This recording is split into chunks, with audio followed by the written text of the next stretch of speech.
오늘은 새해 첫날 첫 주일 예배입니다. 너무 복된 날이죠. 다시 한번 인사 한번 합시다. 새해 복 많이 받으세요. 아멘. 오늘은 새해가 시작하는 첫날입니다. 바로 1월 1일 주일인 것이지요. 새해 첫날이 주일인 경우가 매우 흔치 않은데 저는 1월 1일이 주일인 해가 너무나 좋습니다. 왜냐하면 새해 첫 시작을 주님과 함께 첫날을 주일 예배로 하나님 앞에 온전히 드릴 수 있기 때문이죠. 하나님께서 첫 것은 내 것이라 하셨는데 정말 온전하게 새해 첫날을 주님께 드릴 수 있고 주님 것입니다 라고 선포할 수 있고 예배할 수 있어서 참 좋습니다. 그래서 1월 1일 한 해가 주일이면 송구영신 예배를 어제 우리가 새벽에 집에 가니까 2시간 넘었는데 저희도 송구영신 예배 다 드리고 피곤하지만 1월 1일 주일 예배를 드리는 것이 산뜻하고 감사하고 기쁜 한 해의 출발임이 틀림없는 것 같습니다. 2023년 올 한 해 우리 교회 하나님께서 예수님께 배우라라고 말씀 주셨어요. 그래서 우리 교회가 1년 동안 기도하면서 지켜야 할 표어로 예수님께 배우는 한 해라고 정하였습니다. 보실까요? 함께 따라 한번 읽으십시다. 우리 교회 올 한 해 비전표가 예수님께 배우는 한 해입니다. 따라합시다. 시작. 예수님께 배우는 한 해. 예수님께 배우는 한 해를 세 가지로 우리가 함께 나눠볼 수 있는데 우리가 그 무엇을 배워야 할지 세 가지를 함께 선포해 봅니다. 첫 번째, 온유를 배우자. 두 번째, 겸손을 배우자. 세 번째, 내려놓음을 배우자. 아멘. 2023년 새해 첫날 첫 주일에서 우리 교회 하나님께서 올해 주시는 공동체 주시는 말씀 예수님께 배우는 한 해가 되어라입니다. 자, 그럼 그 은혜를 함께 나눠보도록 하죠. 첫 번째입니다. 온유를 배우자. 따라합시다. 온유를 배웁시다. 온유를 배웁시다. 저 옆 사람하고 인사합시다. 올해는 온유를 꼭 좀 배우세요. 이렇게 인사합니다. 시작. 네, 저랑 같은 인토네이션으로 하셔야 돼요. 자, 오늘 말씀, 본문 말씀 마태복음 11장 29절 말씀입니다. 시작. 나는 마음이 온유하고 겸손하니 나의 멍에를 메고 내게 배우라. 그리하면 너희 마음이 쉼을 얻으리니. 아멘. 여러분, 이 온유라는 단어는 참 많이 들어봤죠. 교회를 다니는 분들은 이 단어를 잘 알고 계실 것입니다. 여러분, 온유라는 이 단어는 흔히 우리가 생각하기에 마음이나 성품이나 성격이 천성적으로 부드럽게 타고난 사람을 온유하다 이야기합니다. 일반적으로 우리가 얘기할 때 무골호인, 법 없이도 살 수 있는 그런 사람, 이런 사람들이 마음이 부드럽고 착해서 온유한 사람이라고 지칭하기도 합니다. 그런데 성경에서 나오는 온유의 뜻은 우리가 알고 있고 생각하는 온유의 뜻과는 조금 많이 다르다고 할 수 있습니다. 여러분, 히브리어로 온유라는 뜻은 아나브라는 뜻을 가지고 있고 또 헬라어에서 이 온유를 지칭하는 단어를 찾아보면 프라우스라는 단어로 이야기할 수 있습니다. 그런데 그 뜻은요, 겸손함, 부드러움, 온순함, 그리고 또 하나의 뜻이 있는데 잘 길들여진이라는 뜻을 가지고 있습니다. 그래서 온유의 원어적인 뜻은 야생말처럼 길들여지지 않은 동물들, 사람 손으로 쉽게 길들일 수 없는 동물을 잡아서 힘든 훈련을 시켜 주인이 사용하고자 하는 그 뜻에 맞게 잘 길들여 온순하고 부드럽게 만들어진 겸손한 모습으로 사용되어지는 상태, 길죠. 그 상태를 온유라고 말하는 것입니다. 성경에서 이 세상에서 가장 온유한 사람이 있다고 얘기하는데 그 사람을 누구라 얘기하고 있냐면 모세라 이야기합니다. 민수기 12장 3절입니다. 시작. 이 사람 모세는 온유함이 지면의 모든 사람보다 더하더라. 아멘. 여러분, 하나님께서 자랑하듯이 얘기한 정말 이 세상에서 가장 온유한 사람, 그 모세. 여러분, 모세의 생애를 잘 알고 있을 테지만 모세는 처음부터 그리 온유한 사람은 아니었습니다. 자신에게 일어나는 순간적인 분노, 자기의 순간적으로 일어나는 기질을 이기지 못하고 사람을 쳐 죽일 정도의 감정형의 사람이었습니다. 그런 모세가 40여 년간의 광야를 떠돌며 광야에서 훈련을 받고 자신의 감정을 컨트롤할 줄 알게 되었고 자신의 기질을 다룰 줄 아는 사람이 되었습니다. 하나님께서는 그런 모세를 연단시켜서 이 땅에서 가장 온유한 사람이다라고 자랑할 만큼의 사람으로 만드신 것입니다. 성경에 나타나 있는 온유의 단어의 뜻은 하나님이 원하시는 뜻대로 나 자신을 길들여서 하나님이 원하는 방향으로 부드럽고 온순하게 순종하는 상태, 그 상태를 성경이 말하는 온유라고 하는 것입니다. 예수님은 우리에게 기질적으로 성품적으로 거칠지라도 우리가 온유하지 못할지라도 하나님께서 훈련을 통하여 다루심을 통하여 우리를 온유할 수 있게 하실 수 있으므로 우리에게 그분의 온유함을 배우라라고 말씀하고 계신 것이죠. 사랑하는 성도 여러분, 우리는 모두 다 기질이 있습니다. 성품이 있죠. MBTI 아무리 열심히 해도요, 그렇게 착한 저의 아내가 때로는 욱하면 저는 감당치 못할 활화산의 모습도 가끔 보게 됩니다. 사람이 온순하고 기질적으로 내향적이고 그런 것을 다 떠나서 여러분 여기 중에 한 성깔 하지 않는 사람이 아무도 없다는 거예요. 그런데 성경은 오늘 우리의 기질, 성품, 그런 모습들을 다 하나님의 훈련을 통하여 배우고 다스리고 깨달아 주님이 원하는 온유의 상태로 우리를 이끌어 가고 싶어 하신다는 것을 기억해야 합니다. 그러므로 마리엘 순복음교회 우리 교회 공동체 2023년에 우리 교회 모든 성도님들은 나는 좀 괜찮아, 우리 집 양반은 좀 착해, 이런 소리 하지 마시고 예수님의 온유를 배워 나아가는 2023년이 되시기를 우리 주 예수님의 이름으로 축복합니다.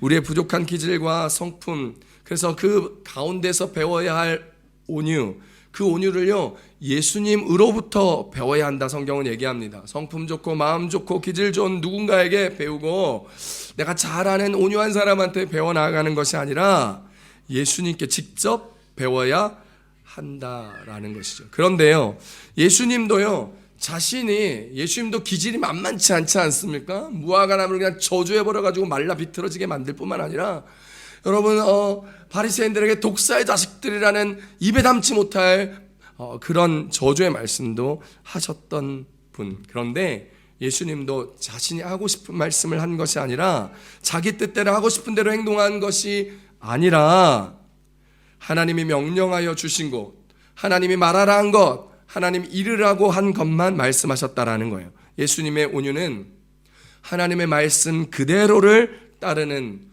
순종에서 출발하였다. 성경은 우리 가운데 이야기합니다. 요한복음 12장 49절로 50절 말씀 함께 봅니다. 시작. 내가 내 자의로 말한 것이 아니요 나를 보내신 아버지께서 내가 말할 것과 이르신 것을 친히 명령하여 주셨으니 나는 그의 명령이 영생인 줄 아노라. 그러므로 내가 이르는 것은 내 아버지께서 내게 말씀하신 그대로니라 하시니라. 아멘.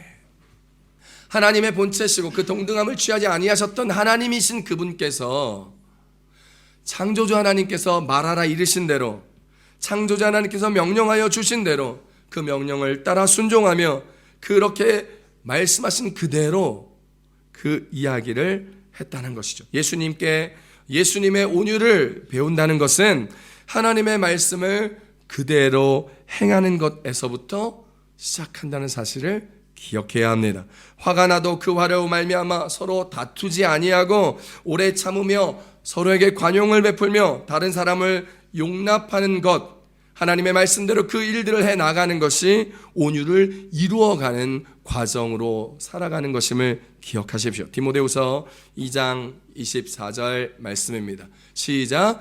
주의 종은 마땅히 다투지 아니하고 모든 사람에 대하여 온유하며 가르치기를 잘하며 참으며. 아멘. 여러분 목사님들이요 말을 잘해요.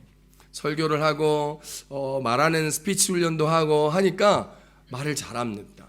특별히 기질적으로 타고나게 말을 참 잘하시는 분들이 있어요. 이런 분들은요, 말로, 흔한 속된 말로 사람을 조질 수 있습니다. 그런데 왜 그렇게 하지 않을까요? 하나님께서 말씀하셨기 때문이에요. 말씀대로 따르기 때문이에요.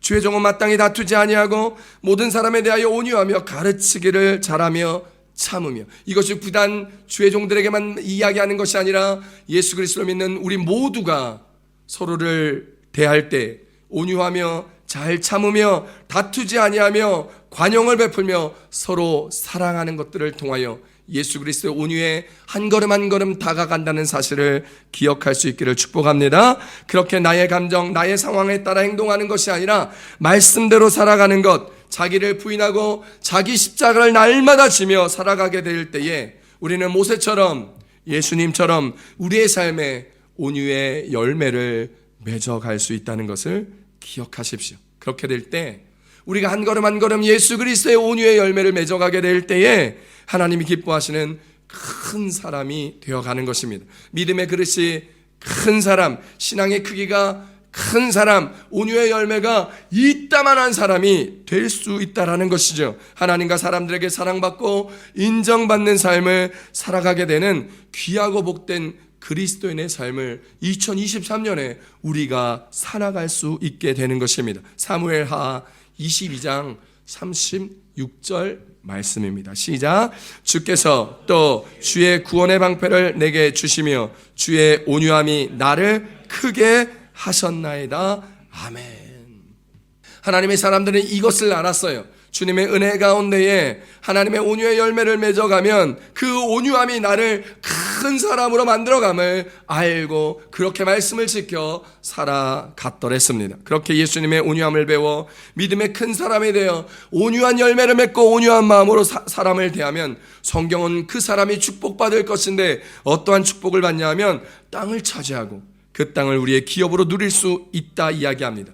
그래서 이 땅의 삶에서 평강의 삶을 풍성히 누리며 그 기업의 열매를 누리게 될 것이라 축복합니다. 그 축복의 말씀이 마태복음 5장 5절에 나와 있습니다. 함께 봅니다. 시작. 온유한 자는 복이 있나니 그들이 땅을 기업으로 받을 것이며. 아멘. 그 축복이요 구약성경 시편에도 이렇게 나와 있습니다. 시작.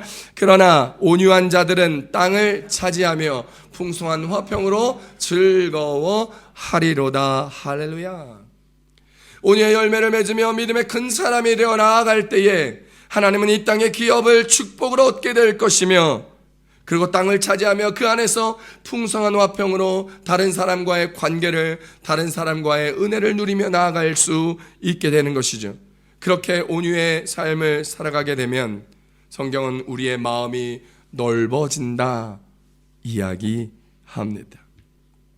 사도 바울은요 예수님의 온유를 배우면서 고린도 성도들에게 너희들의 마음을 넓히라 이야기합니다. 하나님으로부터 많은 은사를 받았던 고린도 교회 성도들이었지만 허구한 날 마음이 좁고 온유가 없어 서로를 용납하지 못하고 서로 다투게 되고 싸우게 되고 서로를 비난하고 힐난하였습니다. 그런 고린도 교회 사도 바울이 요구한 것은 온유로 말미암아 마음이 넓어지는 성도의 삶이었던 것이죠. 사도 바울은 고린도 교회에 이렇게 이야기한 것 함께 읽어봅니다. 고린도후서 6장 11절로 13절입니다. 시작. 고린도인들이여 너희를 향하여 우리의 입이 열리고 우리의 마음이 넓어졌으니 너희가 우리 안에서 좁아진 것이 아니라 오직 너희 심정에서 좁아진 것이니라. 내가 자녀에게 말하듯 하노니 보답하는 것으로 너희도 마음을 넓히라. 아멘. 사도 바울 일행이 복음을 전하면서 우리의 입을 열고 우리의 마음이 넓어져서 우리가 전했는데 우리의 것이 좁아진 것이 아니라 너희의 심정에서 좁아진 것이니 너희도 그 마음을 넓히라라는 것입니다. 복음은 우리의 마음을 넓게 합니다. 복음은 우리의 여유 공간을 넓게 합니다. 다른 사람을 용납할 수 있는 공간을 넓힙니다. 아내를 용납하고 자녀를 용납하고 이웃을 용납하고 삶에서 다른 사람을 받아들일 수 있는 여유를 갖게 만드는 것이 복음의 원래의 기능입니다. 그런데 우리의 마음이 좁아 터져가지고 좁쌀만하여져 가지고 복음을 들었음에도 교회를 다님에도 불구하고 다른 사람을 용납 못합니다. 남편을 이해 못합니다. 아내를 용납해 주지 못합니다. 자녀를 함께하지 못합니다. 그래서 자꾸 어려움이 생기고 컨플릭트가 생기고 부딪힘과 갈등 가운데 이혼하게 되고 어려움을 낳게 되고 힘듦이 되는 것이죠. 교회가 분열되게 되고 교회의 상처가 넘쳐나게 되고 그래서 결국 관계를 떠나버리게 되는 것. 이 땅을 살아가는 우리가 스스로 가지고 있는 분열과 대립을 해결할 수 없음은 성경에서 이야기하고 있습니다. 그러므로 우리는 예수 그리스도께 이 온유의 성품을 배우고 온유의 열매를 삶에 넘치도록 받아 누림으로 말미암아 거룩한 하나님의 백성으로 살아가 우리의 마음이 넓어짐으로 우리의 교회가 이웃을 용납하고 품으며 우리의 성도가 삶에서 넉넉하게 승리할 수 있는 그날을 위하여 우리 2023년 예수님께 온유함을 배워 많은 사람들이 교회를 찾아오는 교회, 많은 사람들이 우리를 보며 기뻐하고 감사할 수 있는 교회, 많은 사람들이 우리를 통하여 이해받고 누림받고 용납받을 수 있는 성도님들로 살아가는 저와 여러분 되시기를 우리 주 예수님의 이름으로 축복합니다. 축복합니다. 그래서 예수님 잘 믿는 우리, 예수 잘 믿는 마리엘순복음교회, 그렇게 소문나는 우리들이 되었으면 좋겠습니다. 나와 생각이 다르면 그렇죠, 그럴 수 있죠 라는 온유함, 받아들임, 용납함, 이해함, 이 마음이 예수님께 배워져가는 한 해, 그래서 이 땅에 놀라운 은혜의 축복을 기업으로 누리며 평화가 가득한 저와 여러분의 2023년의 삶이 되기를 우리 주 예수님의 이름으로 축복합니다. 축복합니다. 두 번째, 오늘 하나님께서 우리 교회 공동체 가운데 1년 동안 지키라 말씀하신 것, 겸손을 배우자라는 것입니다. 따라 하십시다. 겸손을 배웁시다. 저 옆 사람한테 이렇게 배웁시다. 올해는 꼭 겸손함을 좀 배우세요. 시작. 아멘. 마태복음 11장 29절 말씀 한 번 더 읽어봅니다. 시작. 나는 마음이 온유하고 겸손하니 나의 멍에를 메고 내게 배우라. 그리하면 너의 마음이 쉼을 얻으리니. 아멘. 사랑하는 성도 여러분, 올 2023년에 이 한 해는 예수님처럼 겸손한 삶을 살아가야 된다라고 하나님께서 우리 교회 공동체 말씀하십니다. 그래서 우리는 올 한 해 예수님께 그 겸손을 잘 배워야 합니다. 우리가 무언가를 배우려면 본이 있어야 되고 모델이 있어야 되고 교과서가 있으면 더욱 좋겠죠. 교과서가 있으면 배우는데 아주 잘 배울 수 있고 모델이 있으면 그 모델을 보고 잘 따라가면 됩니다. 교육의 중요한 원리는 모방의 원리라 하는데 우리는 예수님을 바라보며 우리의 교과서로 우리의 모델로 삼으며 예수님을 잘 모방하여 갈 수 있다면 오늘 우리 2023년의 한 해는 겸손함을 잘 배운 성도의 삶으로 살아가게 되어 정말 우리의 마음에 쉼이 가득한 2023년이 될 줄 믿습니다.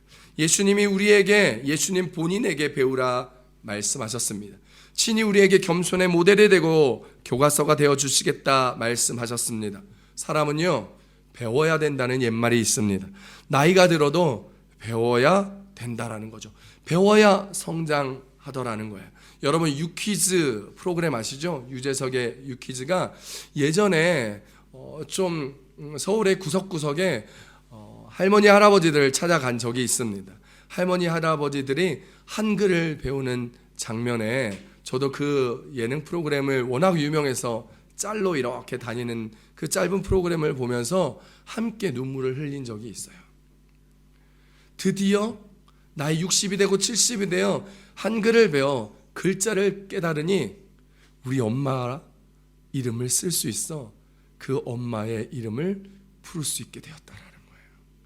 드디어 자기의 이름을 쓸 줄 알아 사랑하는 아이들에게 편지를 쓸 수 있게 되었다라는 거예요. 드디어 글씨를 배워 글씨를 쓸 줄 알아 사랑하는 아내 남편에게 50년 60년 함께 고생했던 이 배우자에게 사랑한다 말을 써줄 수 있어서 너무나 좋다고 눈물을 흘렸던 그분들의 모습을 기억나게 합니다. 사람은 나이가 들어도 배워야 한답니다. 배워야 성장하고 배워야 새로운 경험을 할 수 있다는 것을 알게 되었죠. 가장 현명한 사람은 늘 배우고자 하는 마음이 가득한 사람이고, 배우는 사람의 인격은 겸손하다는 이야기도 있습니다. 하나님께서 예수님을 이 땅에 보내시며 우리를 구원케 하시면서 하나님이 친히 낮아지시사 이 땅에 육신의 옷을 입고 우리를 구원하여 주셨습니다. 빌립보서 2장 8절에 이렇게 이야기합니다. 시작. 사람의 모양으로 나타나사 자기를 낮추시고 죽기까지 복종하셨으니 그 십자가에 죽으심이라. 아멘. 하나님은 스스로 낮추어 이 땅에 오셨습니다. 십자가에 죽으시기까지 스스로 낮추셨다 말씀하셨습니다. 창조주 하나님은 우리를 위하여 낮아지는 그 겸손함을 몸소 친히 보여주셨고, 그 결과로 이 땅에 태어나셨습니다. 그리고 낮고 천한 마국간에, 그것도 말구유에서 태어나셨죠. 예수님은 당시 율법과 관습으로는 말도 되지 않는 행위를 하셨습니다. 바로 제자들의 더러운 발을 씻겨 주신 것입니다. 그 당시에 유대 관습으로는 지위가 높은 사람이 지위가 낮은 자들의 발을 절대로 씻어줄 수 없었습니다. 그것은 치욕이었고, 그것은 신분의 앞뒤를 바꾸는 아주 모욕적인 행위로 받아들여서 그 일을 하면 안 되는 일이었습니다. 그런데 예수님은 그 모든 관습을 깨고 친히 낮아지심으로 제자들의, 어부들의, 죄인들의 발을, 똥 묻은 발을, 흙 묻은 발을 씻어 주시면서 그 손에 친히 똥을 묻히시고 흙을 묻히시며 더러움을 묻히시며 그들의 발을 씻어 주시는 낮아짐의 모습을 보여주셨습니다.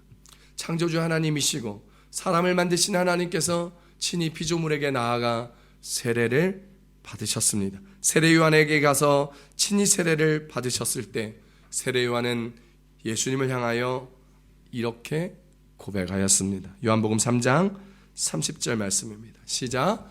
그는 흥하여야 하겠고 나는 쇠하여야 하니라. 아멘.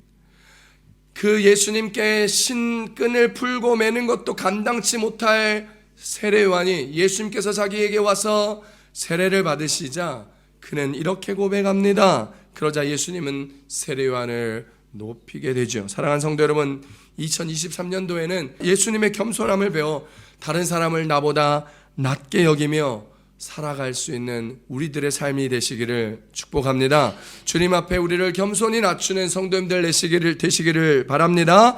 세례 요한이 자신을 겸손히 낮출 때 예수님께서 그를 높이셨던 것처럼 우리도 스스로 높아지지 말고 주님이 높이시는 인생이 되기를 바랍니다. 그러려면요, 우리가 사람 앞에, 주님 앞에 먼저 낮아져야 됩니다. 야고보서 4장 10절에 말씀입니다. 시작. 주 앞에서 낮추라. 그리하면 주께서 너희를 높이시리라. 아멘.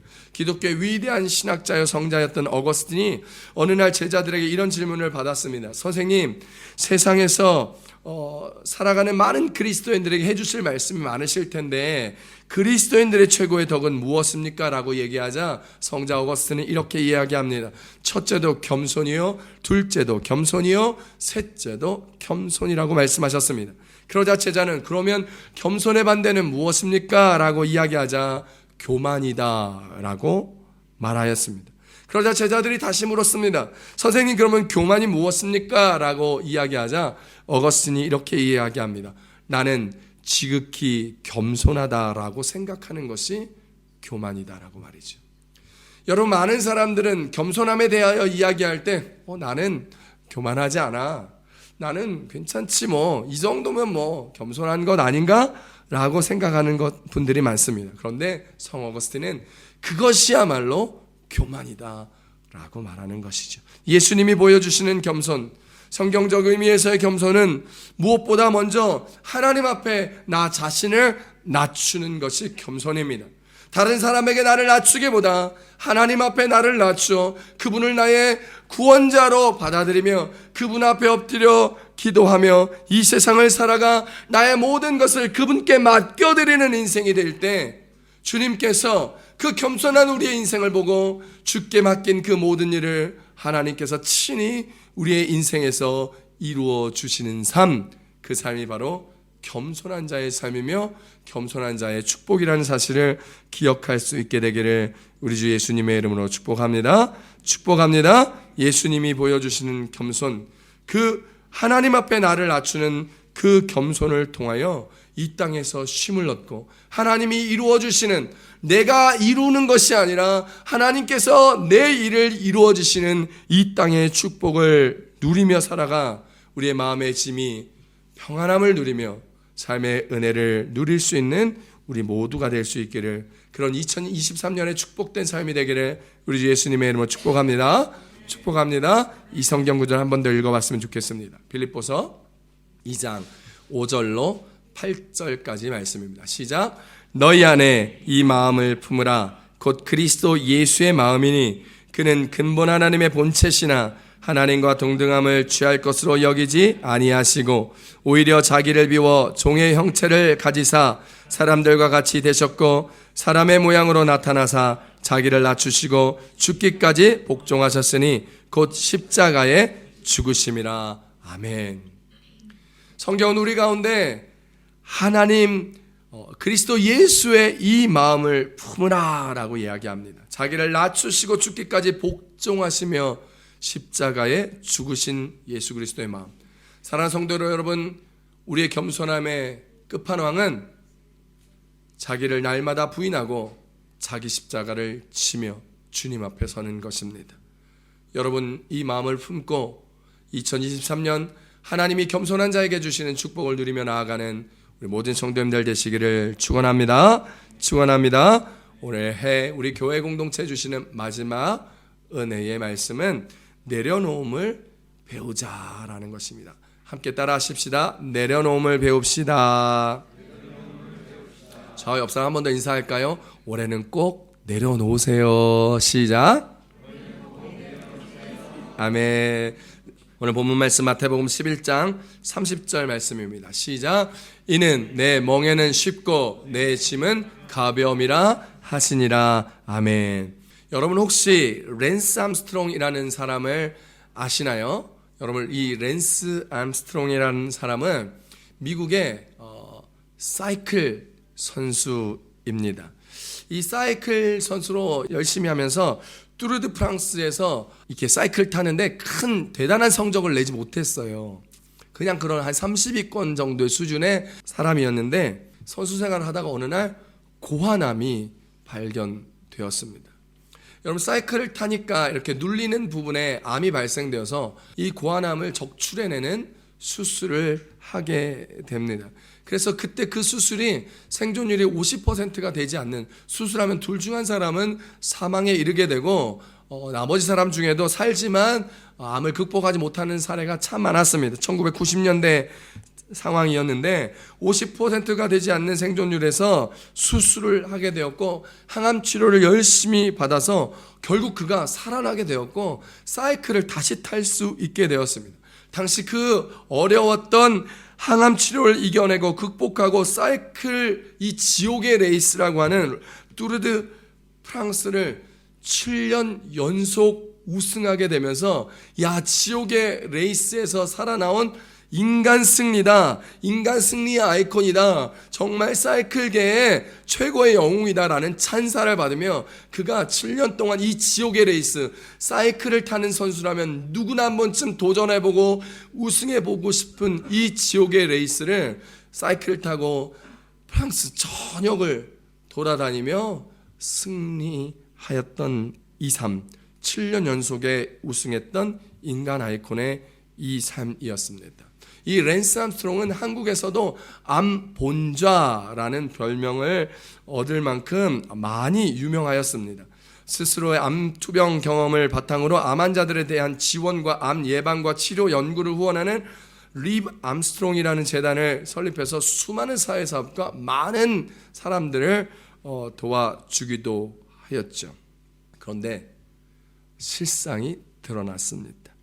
실상은 당시 대부분의 사람들이 이 뚜르드 프랑스에 뛰었던 선수들처럼 사이클을 하면 너무 힘이 들고, 여러분 그 다음날 다시 사이클 타기가 너무 어렵고, 이 뚜르드 프랑스의 고지대를 걸어가게 될 때에 대부분의 사람들은, 정상적인 사람들은 사이클에서 내려서 사이클을 끌고 올라갔어야만 했었습니다. 그런데 어느 순간부터 이 모든 사람들이 이 지옥의 레이스를 완주하기 시작하였던 것은 대부분의 투어를 나아가는 사람들이 90%가 넘는 사람들이 약물을 사용하였기 때문입니다. 피의 적혈구의 양을 늘리는 약물을 사용하여 산소를 급격하게 많이 받아들여 그 산소를 통하여 피로가 회복되고 페달을 받는 힘을 증가시켜 오르막길에서도 스피드를 내어 그 완주할 수 있게 되었던 것이죠. 그래서 이 뚜르 드 프랑스를 뛰었던, 특히 랜스 암스트롱이 뛰었던 이 미국 팀에서 조직적으로, 팀 모두가 조직적으로 약물로 함께, 모든 선수들이 약물을 투약하고, 특히 이 랜스 암스트롱이, 사회적으로 주목받는 이 랜스 암스트롱이 우승할 수 있도록 모든 사람들이, 우리 쇼트트랙에서 뭐 그런 비화들이 있잖아요. 우승 비화들처럼 이 랜스 암스트롱의 우승을 밀어주고 다른 사람을 넘어뜨리는 이런 계획들이 발견되어져서 혐의를 받게 되었습니다. 혐의는 있었지만 증거가 없었던 이 랜스 암스트롱은 7년 연속 뚜르 드 프랑스를 우승한 다음에 은퇴하였습니다. 이 프랑스 사이클계에서도 이 인간 승리의 이 랜스 암스트롱을 지켜주기 위해서 은퇴할 때까지는 아무도 특별히 태클 걸지 아니하고 그를 잘 인생을 마무리시켜 주었지요. 그래서 잘 은퇴하였습니다. 그런데 이 랜스 암스트롱이 자신의 명성에 대한 갈급함, 그리고 자기의 명성과 부귀영화를 잊지 못해 다시 3년 만에 은퇴를 번복하고 이 뚜르 드 프랑스에 참가하게 됩니다. 그때 3위를 하면서 사람들은 그를 향하여 질타하기 시작합니다. 그때부터 그를 도와주며 약물을 함께하며 경기를 뛰었던 사람들이 그를 약물 중독으로, 약물로 경기를 하였다는 것을 증언하게 되고, 결국 암스트롱은 2012년 8월에 여러분 너무나 잘 아는 오프라 윈프리 쇼에 나아가서 그의 약물 복용을 인정하고 도핑 사실을 인정하게 되면서 그가 쌓아왔던 모든 커리어가 박살나게 되고, 그가 세운 모든 기록과 뚜르 드 프랑스의 7연패 타이틀은 모두 삭제되어져 버렸습니다. 그리고 그가 이야기한 것, 다시 돌아가도 약물을 쓸 것입니다 라는 것이죠. 그리고 그가 지원받았던 모든 광고와 후원비, 상금 모두를 다시 반납하게 되어서 경제적으로도 몰락의 길을 걸어가게 되었고, 명예도 실추하게 되었고, 인생이 망가지는 삶이 되었어요. 그 당시 그가 7연패를 했던 그 뚜르 드 프랑스의 그 레이스에서는 대부분의 사람들이, 90%가 넘는 참가자들이 다 약물을 복용하였기 때문에 그 당시는 큰 문제가 되지 않았지만, 은퇴하고 다시 복귀하였을 때에는 약물을 허용하지 않았습니다. 결국 자신의 부귀영화를, 자신의 명예를, 자신이 갖고 있었던 것을 지키고 싶고 내려놓지 못했던 것 때문에, 그가 욕심을 부렸기 때문에 팀 동료들은 배신감을 느끼게 되었고, 그를 지켜줬던 프랑스 사이클계에서는 그를 매도하기 시작하였고, 결국 살면서 그의 인생이 다 망가져버리고 말았던 것입니다. 사랑하는 성도 여러분, 살면서 실수할 수 있습니다. 욕심 부릴 수 있습니다. 하지만 그 욕심을 내려놓지 못하면, 그 실수를 내려놓지 못하면, 자신을 내려놓지 못하면 랜스 암스트롱처럼 그 인생의 마지막이 몰락되어지고 우리의 삶이 어려워질 수 있다는 사실을 기억할 수 있었으면 좋겠습니다. 예수님은 자신이 하나님이신 것을 내려놓으셨습니다. 자신의 모든 권위와 자신의 모든 영광과 명예를 내려놓고 이 땅에 우리를 살리기 위하여 사람의 몸을 입고 내려오셨습니다. 빌립보서 2장 6절의 말씀입니다. 함께 봅니다. 시작. 그는 근본 하나님의 본체시나 하나님과 동등됨을 취할 것으로 여기지 아니하시고, 하나님의 본체이신 창조주 하나님께서 그와 같은 삶을 살아가지 아니하시고 이 땅에 내려오셨습니다. 삭개오는요, 그렇게 이 땅에 오신 예수님을 보고 싶었습니다. 삭개오는 그 예수님을 만나고 싶었습니다. 자신의 키가 작아 사람들 앞에 점프를 해도 볼 수 없어 자기 동네를 지나가는 예수님을 볼 수 없어 만나기 없게 되자 그는 자신의 체면, 자신의 명예를 다 집어던져 내려놓고 아이들만 하는 짓을 하였습니다. 뽕나무에 올라가 예수님을 보았습니다. 그리고 그가 자신의 명예, 체면을 내려놓고 뽕나무에 올라가 예수님을 바라보자 예수님은 그를 향하여 눈을 맞추고 이야기를 나누며 만나 주셨습니다. 예수님은 삭개오가 자신의 모든 명예와 권세를 내려놓고 뽕나무에 올라올 때까지 기다리시고 그를 만나 주신 것입니다. 그리고 그의 집에서 함께 유하며 그와 함께 식사를 하였습니다. 사랑하는 성도 여러분, 삶에 어려움이 있을 때, 영적인 갈급함이 있을 때, 내 삶에 내 뜻대로 문제가 풀리지 않을 때, 어려움이 있을 때 주님을 만나야 합니다. 그런데 그때 나의 생각, 나의 체면, 나의 모습을 내려놓지 못하면 예수님 만날 수 없습니다. 예수님을 만나는 것이 부끄러운 것이 아닙니다. 예수님께 기도하는 것이 내 체면을 깎아먹는 일이 아닙니다. 예수님을 향하여 눈물로 기도하는 것이 창피한 일이 아닙니다. 여러분, 예수님은 우리를 기다리고 계십니다. 우리를 만나기 위하여 우리가 삭개오처럼 뽕나무, 내 인생의 뽕나무에 올라갈 때까지 기다리십니다. 나의 체면 내려놓고, 내가 가진 건 내려놓고, 내 명예 내려놓고 뽕나무까지 올라가 주님을 바라보고 만나는 그 갈급함을 표현하도록 기다리고 계십니다. 우리의 것을 내려놓을 때까지, 우리의 부끄러움을 이겨낼 때까지, 주님 만나러 인생의 뽕나무에 오르는 결단을 할 때까지 주님은 기다리시고 우리를 위하여 눈을 맞추고 계십니다.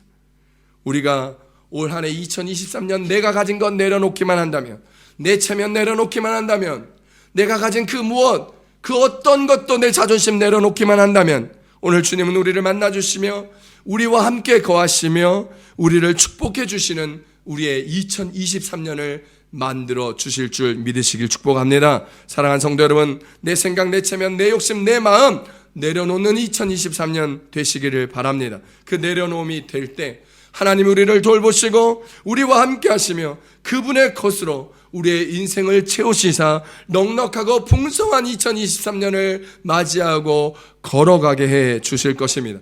그런 2023년 경험하고 간증하며 예수님께 배우며 축복받는 우리의 새로운 한 해 2023년에 여러분의 인생 되며 여러분 간증으로 넘쳐날 수 있게 되기를 우리 주 예수님의 이름으로 축복합니다. 축복합니다.